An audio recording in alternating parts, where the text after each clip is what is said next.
Hi, Emily. Thank you so much for joining us on the Next in Line podcast. I know we're super excited to have you on as a guest today. Now, before we get into everything, I want you to introduce yourself to the audience. Tell us a little bit about yourself and how you got to where you're at today. Yeah, of course. And Karina, so nice to see you again. Thank you so much for having me. So a little bit about Emily Burroughs. I am from Dallas, Texas, born and raised. I then went to Oklahoma State for college and then lived in Georgetown, DC for a little bit.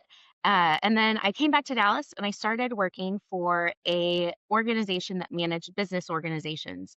And they were all C-level organizations. But in school, I studied political science and psychology. And I think that that weighs a lot into where I am today and how I got to where I am today. Um, from there, with that organization, I was there for what, 8 years, and I planned over 450 events in that last year. So the life balance wa- was not there. And so I decided to take a month to figure out what I wanted to do. In the meantime, one of my former clients reached out and said, "Hey, I need marketing. I would love for you to come work for me." And that is how I ended up at BGSF. At that time, it was BG Staffing. You'll hear how many rebrands and the whole shebang coming up. But so then I started the marketing department. I was handed a laptop with not a single logo file. We had 6 different brands at that time. They all operated in their own siloed arena. And so through the course of that, we brought everybody in line. And I started the whole marketing function. So built the team, really got everybody going. We continued to acquire companies. So that meant balancing acquiring companies and Yeah. getting them on board and all of that. Then it was one of those moments where it's like, we need to concentrate on our internal comms and how we care about our people. Um, and so then I started the communication and cultures department that really focused on the purpose of why we do what we do. I like to call it the brand North Star, um, and how we go from there. There was really a defining moment in the midst of all of that where there was a restructure within the organization and a new C-level was added. And at that time, it kind of turned my department completely upside down. And so I was in a big shift. But one of my good friends told me to read this book, The Power of Ted. I encourage everybody to read it. It's really about shifting your mind from being the victim to the creator. And so it's not why did this or what you're not focusing on what happened to you. It's how can you actually go and create something out of it. And so that's really kind of where then I took 2 of my team members over to my department. And then it kind of continued on. And then really within BGSF, we shifted and we went through an acquisition lately. And so I actually departed BG in September. And from going with, at that point, obviously, it was a pivotal change for me. I decided that, hey, why not take a chance myself? And so I have now launched my own company and it is going great. It's very busy, but it is called EB Connection. And at the end of the day, it's all about um, connection isn't optional. It's the thing that sparks transformation and it fuels communication and all of that. And so really we're all about aligning the strategy, story, and people. And when I think back on my journey, it's really not a career. I like to say this, it's not a career ladder.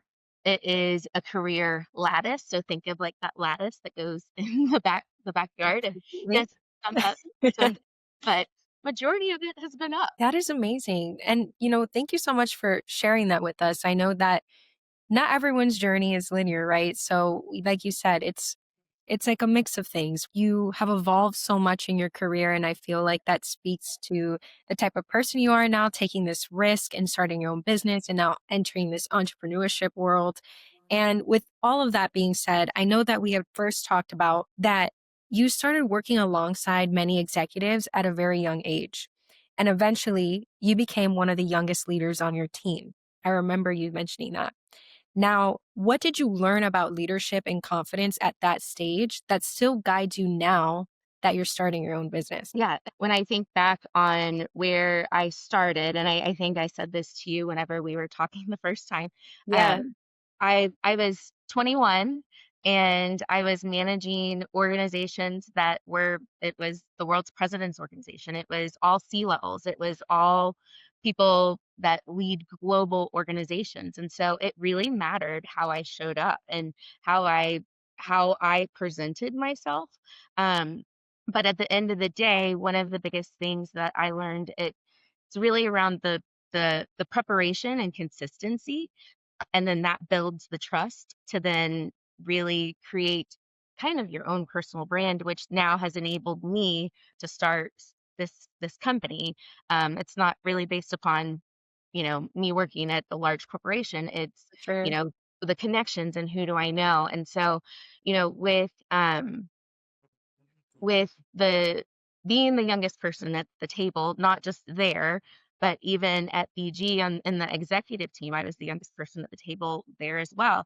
You also have to step back and think of, all right, you got boomers leading over here, but who's actually thinking about the Gen Z, Gen X, and why are we doing this way? And so, it's not about, being like stern about asking questions. It's about being curious of how could we be doing this? Why do we do this way? What if we tried this? And so, when I think of really my takeaway from all of that, it's continue to be curious and ask those questions.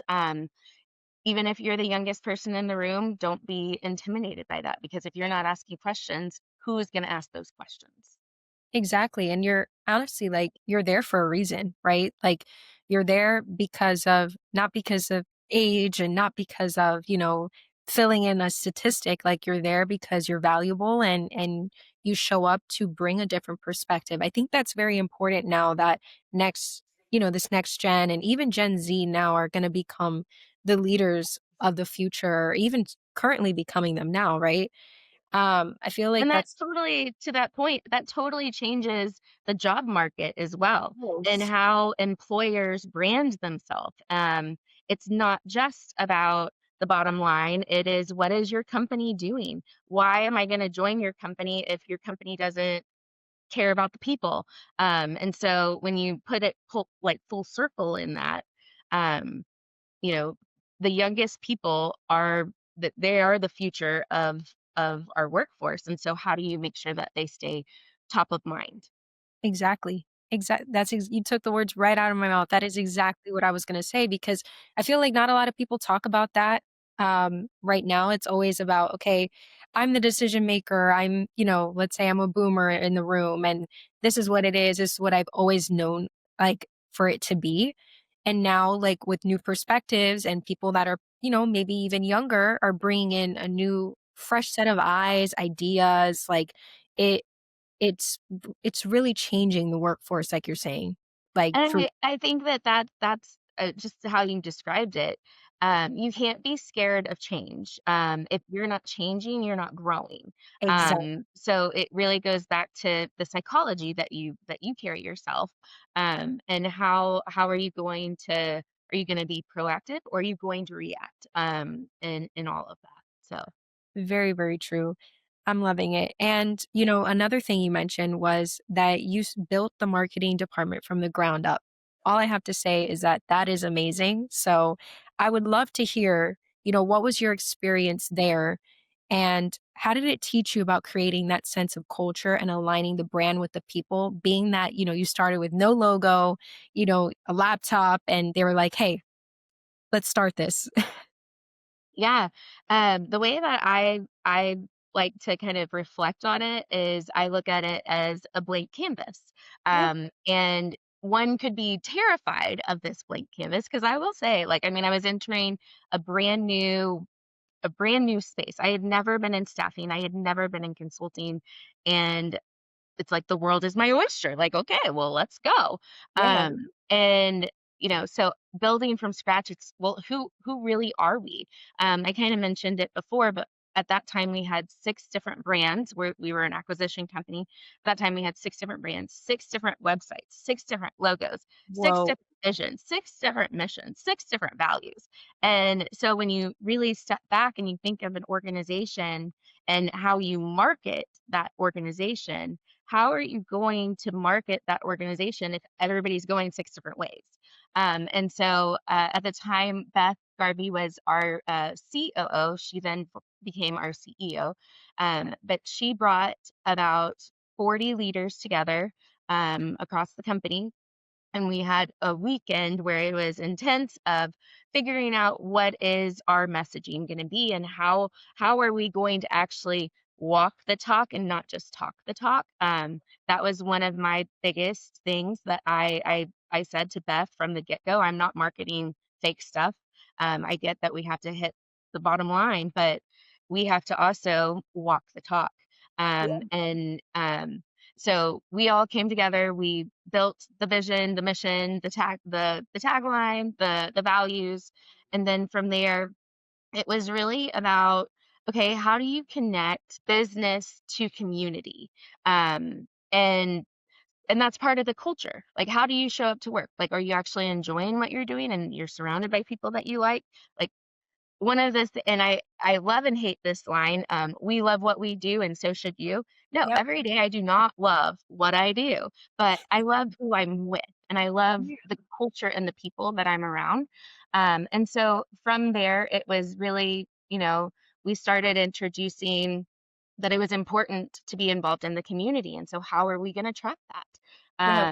And then how are we going to create a culture that recognizes people. So then we put in place, a recognition platform. But really thinking back on it, when I came on board in 2016, they already had established the Diamond Club, and that is the incentive trip. But the only people that they recognized was the sales team. They didn't recognize the people that make things happen to get the sales, to then complete Yep. the sales, so the recruiting side. And so, the evolution of it by the time, well, by this past year, we had an all-encompassing team attend our Diamond Club, and it wasn't just sales, it was our operations team, but it was also people that lived by our values. They were also recognized because that's very important of being those brand ambassadors. Um, I mean, because when I think back on like my first year uh, coming at this, the blank slate, I was working with teams that I would go and talk to the sales team, and I'm like, "Do you think that you're in marketing? Do you think that you're a marketer?" And they would go, "No, I'm not in marketing." And I'm like, "Okay, well, clearly you're not doing your job because you're supposed to be selling, and Yeah. selling is marketing." And so, how do you help them get to think in that way by also giving them the resources? I think that that was another big from building from scratch. It's you have to have the foundation of, how are you saving your files? How are people actually getting the stuff that they need? How are you allowing your team to grow while also kind of building that brand? And, you know, I think of it as brand and culture being a two-sided coin. And I mean, really, brand marketing and culture, it's two-sided because you have to say and feel Yeah. what you're experiencing. Yeah, for sure. And I feel I like what you said that, you were able to recognize everyone, not just the sales team. And I feel like that's super common, especially in staffing and recruiting. Sales team is always glorified, but there's so many other factors and people behind it that make the sales happen. Right. So, and they should be recognized too. I totally agree with you. Well, I mean, it goes to I'm a big person of, even in a marriage, like it's not all about me, it's not all about my husband. If we don't work together and if we're Yeah. not a team, what are we doing? Like, I feel Yeah, like we're just fighting, like, and we're not gonna be right. able to celebrate each other and raise our daughters. And it's very similar in the workforce. If you're not working as a team, which and you can't work as a team if you're going 6 different directions, which eventually that was like 12 different directions between before Yeah, we did this whole rebrand of everything. But, um, if you're not if you don't have the same vision, that is one of the biggest challenges that I think companies face. It's like, okay, well, I have this mission, I have this vision, it's on this paper, but are you living, eating, and breathing it? Like, are your people actually doing it every day? yeah, absolutely. And I feel like another thing too is like you mentioned this, which I want to double down on, is attracting the right people and having the right people to complete that mission and vision. I feel like you said, like you surround yourself around the people to make your job a little bit more enjoyable and for you to execute the things that you need to do properly, right? Because not every day you're going to like your job, like you mentioned. There's going to be days where you walk in, you're like, oh, I'm tired. I don't want to do this. I don't want to do that. And it's so true. But as long as you have the right team and the right people and leadership is on board too, I feel like I couldn't agree more with you. It makes it go by a lot easier, better. You grow more, so much opportunity. And I mean, to that point, to kind of add on to that, you're only as good as the people you surround yourself with. I luckily learned this very, very young, in the sense of not being intimidated of bringing in someone that is better at something than me, Yeah. because with building a team, and I built a team up to there were 9 different team members, and, of course, throughout that, it was, "Okay, shifting here, how do we make it to where you're doing what you need to be doing when it's this crazy matrix of a company?" But Yeah. it's also then being okay with delegating and saying, "Okay, now it's your time to shine and go and do, and you show me what you can do." Yeah. But it is you're only as good as the people you surround yourself with, and I think that sometimes in leadership that is overlooked because people want that power, and that recognition specifically, and that's where you have to be a humble leader because people need 100%. it. 100%. I couldn't agree more. And now that you actually mentioned that point, my next question is you've mentioned how communication and connection are the core of being a good human being, right? So, how has this belief shaped the way you built teams and approach the leadership? I know we talked about it a little bit now, but I kind of wanted to double down on that now. Yeah, I think, communication for one is the heartbeat of culture, because if you can't communicate, how are you gonna build a culture? If you don't like, we can send emails all day, but if there's no meaning or impact behind that, then why are they going out? And so, one of the things that I was fortunate enough to do was go to a change management training, and it was through Procy. And I was like, yes, y'all are speaking my language, because it was all about target audience and how are you going to send the right message to the right people at the right time. And when a change happens, it matters how it's delivered and who it's delivered by. Just Very because you true. produce the message in communication, I think that that's where people get confused. It's like, no, everything's not coming from Emily. Like, no, I don't need to be the one delivering that message. Now I can Yeah. help shape it and mold it, but it's I truly feel that it becomes the pulse of the company and understanding how people are feeling. Um, where I got communication and culture actually was from the late Ginger Hardage. She was the SVP for Southwest Airlines, and brought the love Yes. to that company. And and so whenever I was thinking of, okay, how am I going to create something when this department's already going to be handled? Like, how do I create something? Communication and culture. It's how do you make sure that our people are being heard and we are communicating in the right channels? A great example would be, one of our international acquisitions. Um, we were I was brought in last minute, and they were just going to go at it as the same as any other acquisition and talk about all of our investor relations stuff.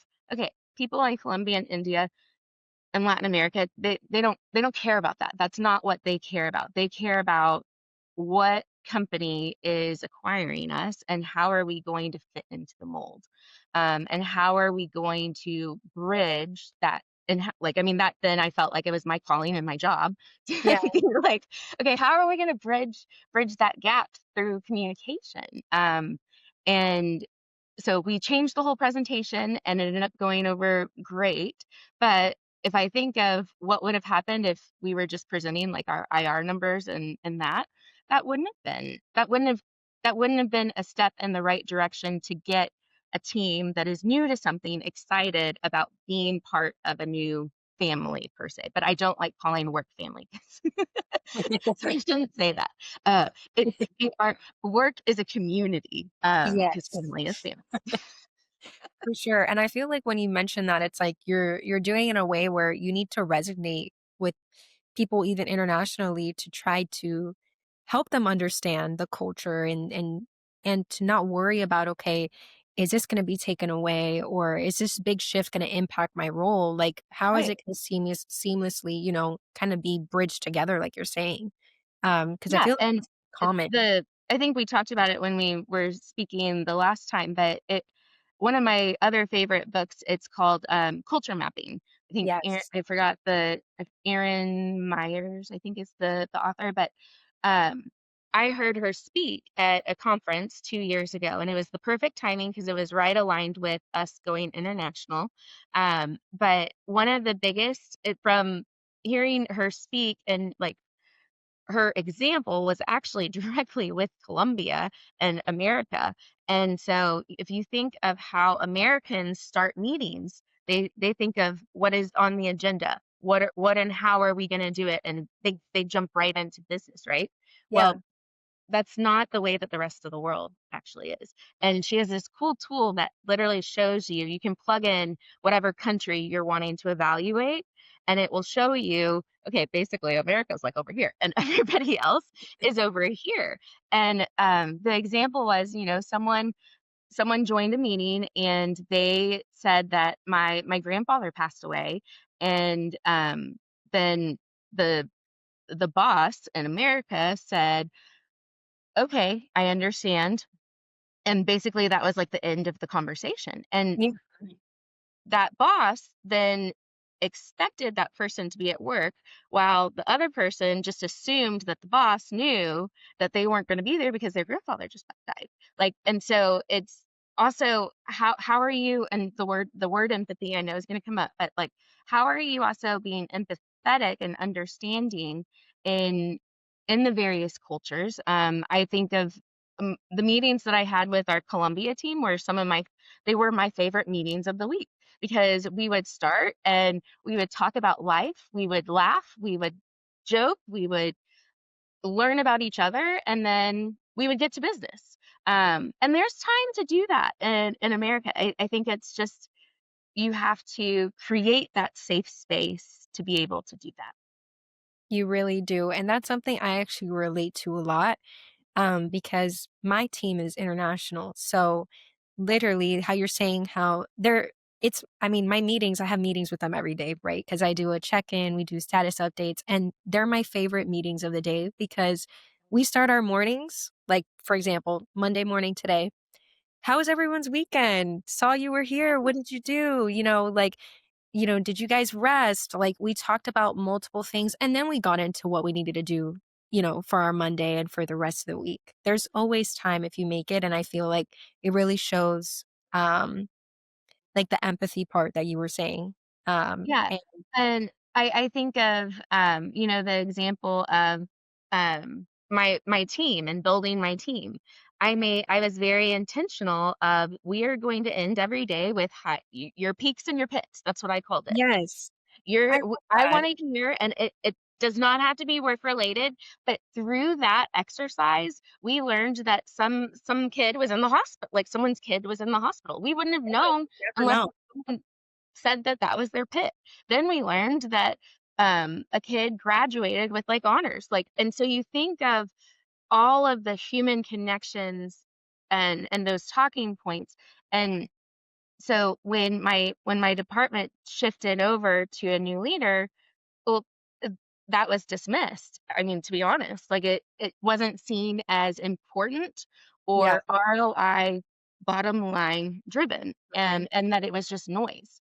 Yeah. And when I think of how I created such a highly functional delivering beast, yes, there were things that we could improve in certain ways, but it was they worked their little heinies off, but it was also because we trusted each other.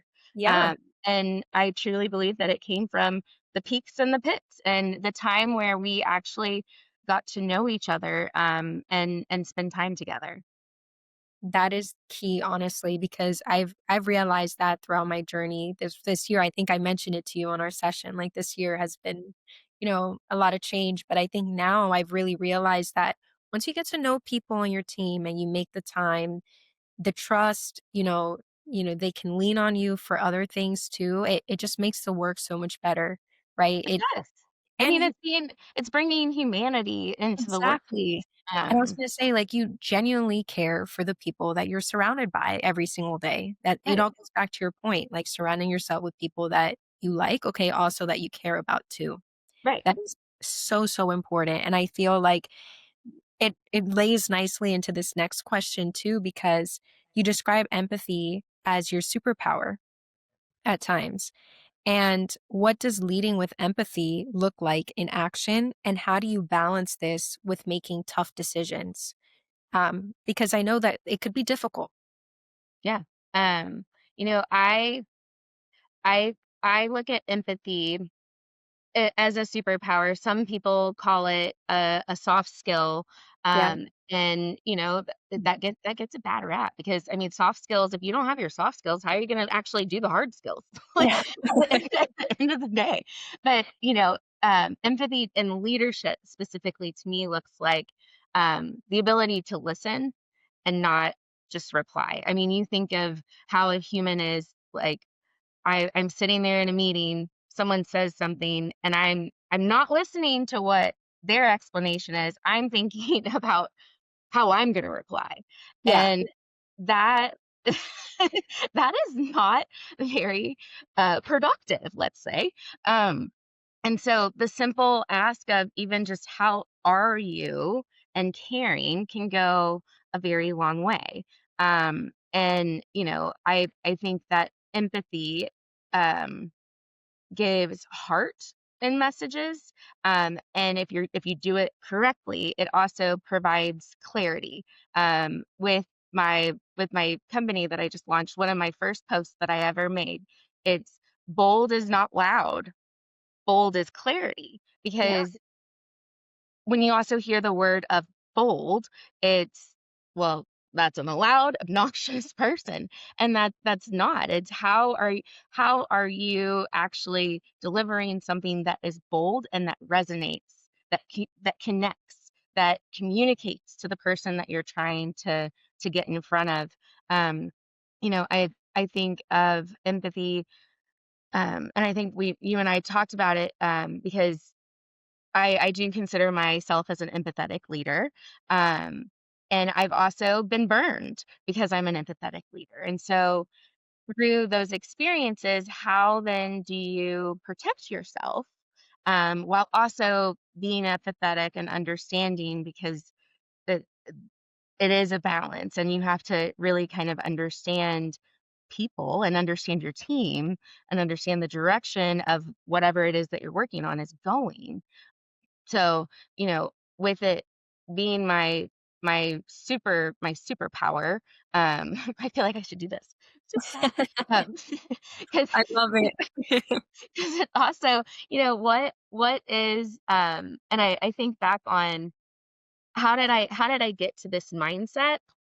A lot of it, um, comes from every decision that I make goes through a filter. Then Yeah. every decision that you make goes through a filter, whether you realize it or not. And the way that I helped myself get that compass, per se, was really understanding my core values. And thinking through, okay, well, how will this impact my family? How will this impact my faith? How will this my third one is make a difference. Yeah, Someone would probably say that my other one is optimism, but optimism falls under make a difference because if you're happy and you're optimistic, you're making a difference and you're making someone yeah, smile, right? But it that those words now help guide how I lead and how I communicate and how I make decisions. Um, I truly think that without empathy, it also goes to why are you doing what you're doing? Like yeah, what is your true North Star? And that then leads to chaos in the direction.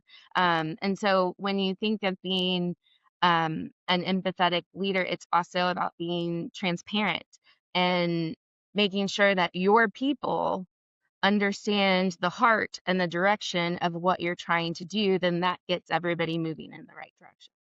absolutely. I you couldn't have said that better, honestly. That is so true.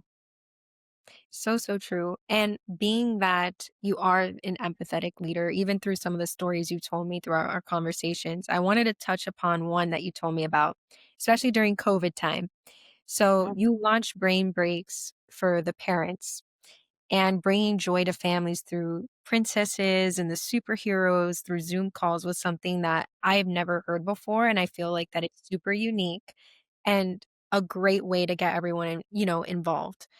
Now, what inspired this idea and how did you shape your view on the creativity and connection within the workplace during that time?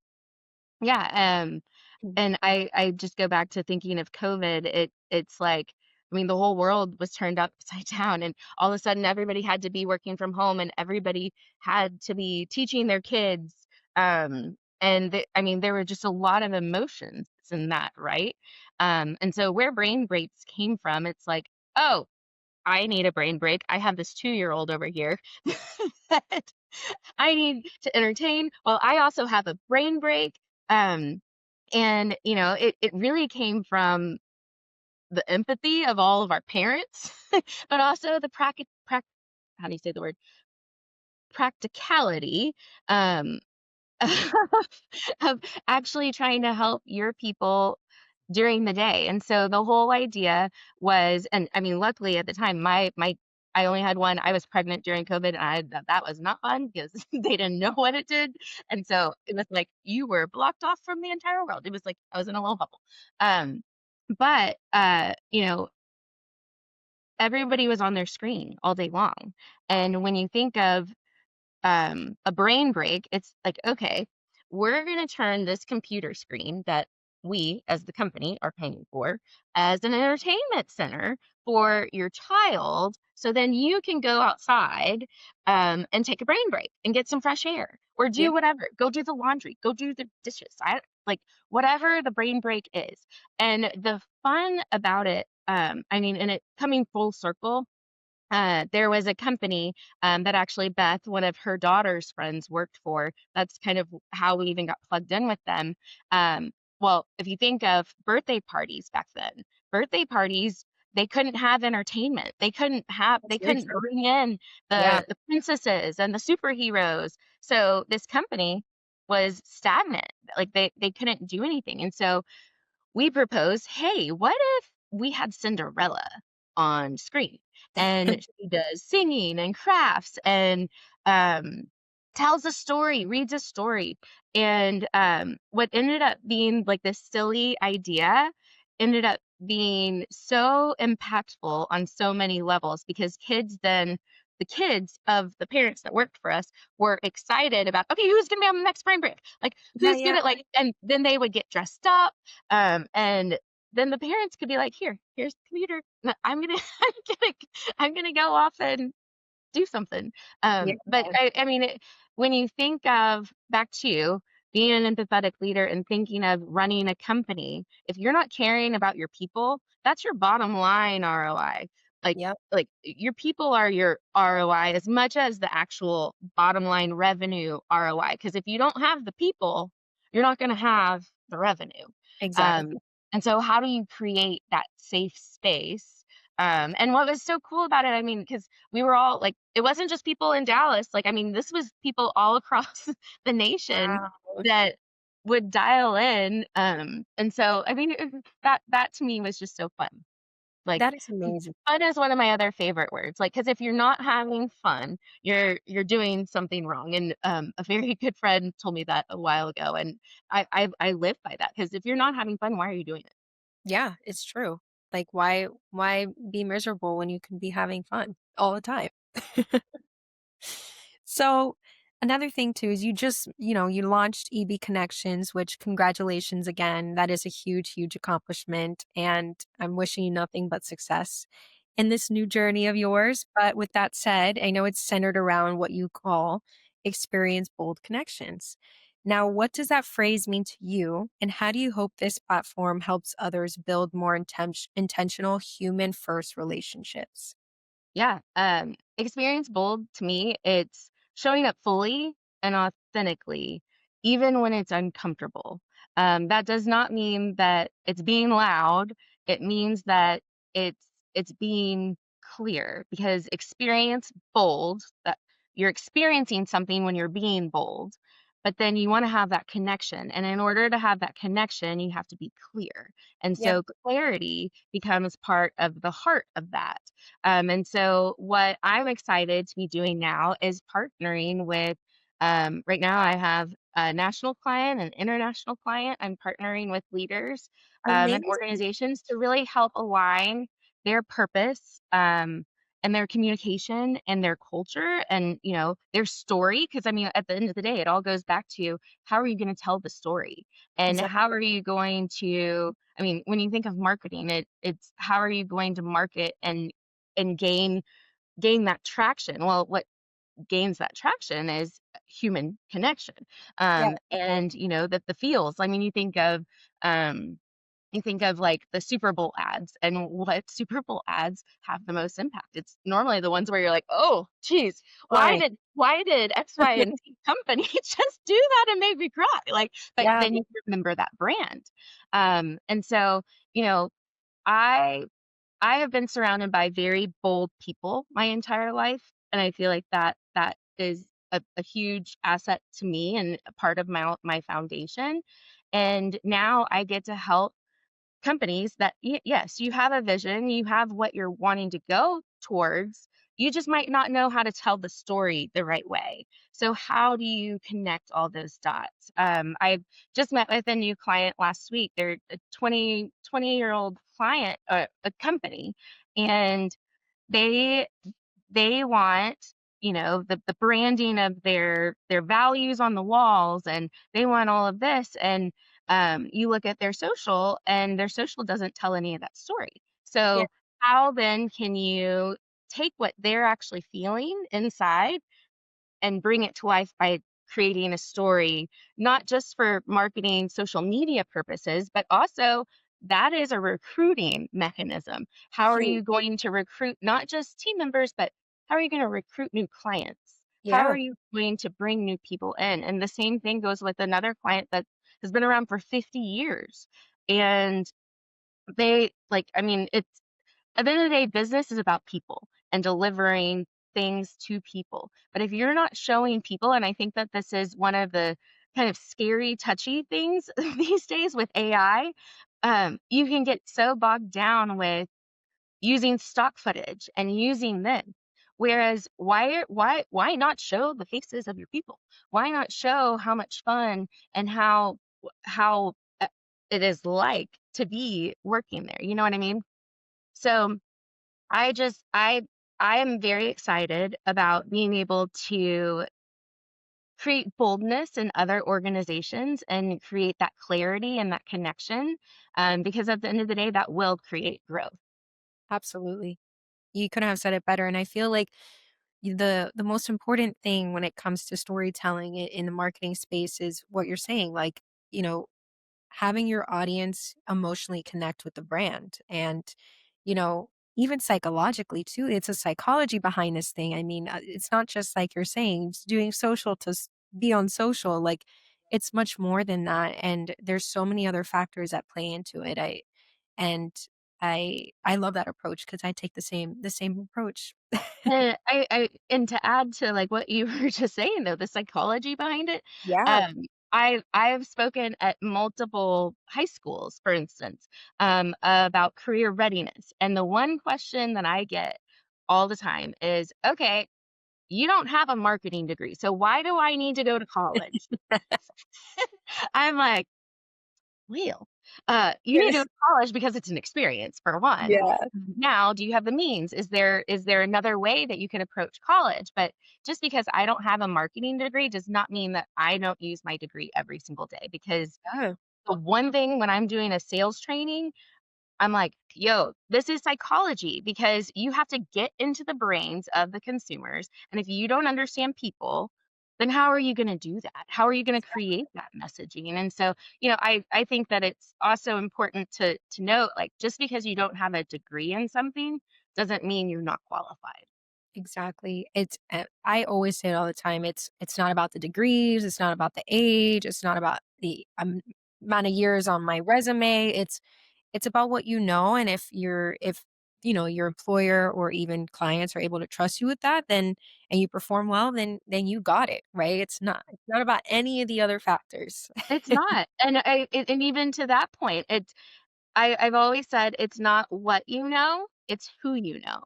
And Exactly. when it comes back to who you know, they also know what type of person you are. So back to like one of my favorite sayings that you mentioned earlier, be a good human, because people are watching. Little ears, like whether I mean, you can put this into business context or you can put this in mom dad context. Like there's always going to be little eyes, little ears listening, and so how you carry yourself as a leader matters. It's so true. Yeah, absolutely. And now, as we wrap up the podcast, one thing that I always like to mention and end with is stuff for the next generation and advice for them. So, now for anyone who's listening who feels maybe too young or too new or too different to make an impact in today's workforce, what would you tell them about owning their story and leading with heart? Yeah. You don't have to wait to be ready. You just have to be willing. Bottom line. Um, we as humans are never 100% ready for anything. I mean, you even take into example like Simone Biles. Like, yes, she is the best of the best. She is the goat. Yeah. Um, how do you think she feels when she's going out there?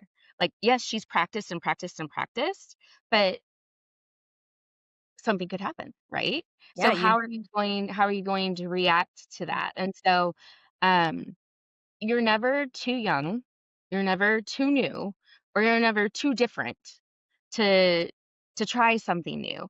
I even think of a job posting. So, for instance, when I departed BG, I did take a mental break, but then I also was approached with several jobs, Yeah. and even looking at job postings. Did you know, this is a fun fact, that men apply to jobs when they meet only around 30% of the qualifications? Can you guess the percent that women apply? Oof. I'm going to say like 5%. Women often wait to apply if they meet 80% of those qualifications. And that Wow. always stunned me. And like now me being in that situation, I'm like, oh yeah, I'm not applying to that. I don't know that. But why not? Why not apply to it? Because if I'm going to apply to a job where I check every single box, at the end of the day, what am I going to learn? Like how am I going to grow? And so with the boldness of our future generations, so are too young. Just I think back to when I was 21. And the funny thing is I was 21 handling these $100,000 parties, and a man, said, "Are you old enough to drink?" Now, I could have responded away, right? But I didn't. I simply said, "Well, yes, sir." And it's not nice to ask or imply a woman's age. And Yeah. kind of laughed. And later in the course of our tenure together, he was like, "Yeah, you're 32. I'm just gonna guess it." I'm like, "Got it. Thank you." Yeah. Now, when I got 40 under 40 for SIA, I'm like, I wonder if he's looking at this and You're like, announcing that "Damn, I'm." half now. Like, oh, I know. 21. But it goes back to you're never if your mind is in the right spot and you want something, you can do it. And Absolutely. one of the things that and I've had this on my desk for 20 years, I think. But it Wow. said she believed that she could, so she did. Because it comes back down to if you believe you can do something, you can do it. And so that's about owning your story. And no, I don't have EV connections 5-year plan built. It's about how am I gonna roll with it? How am I gonna figure it out along the way? How am I gonna show up for my clients that are needing my help? And then Yeah. also, how am I gonna show my husband that, hey, this isn't just like a side This note. isn't like a side gig, this is This my is real. actual gig. This is real. And so, um, leaders, at the end of the day, leaders are not born ready. They aren't.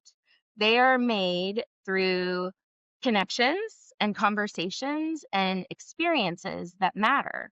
And so, when you back to the ladder and the lattice, like it truly is.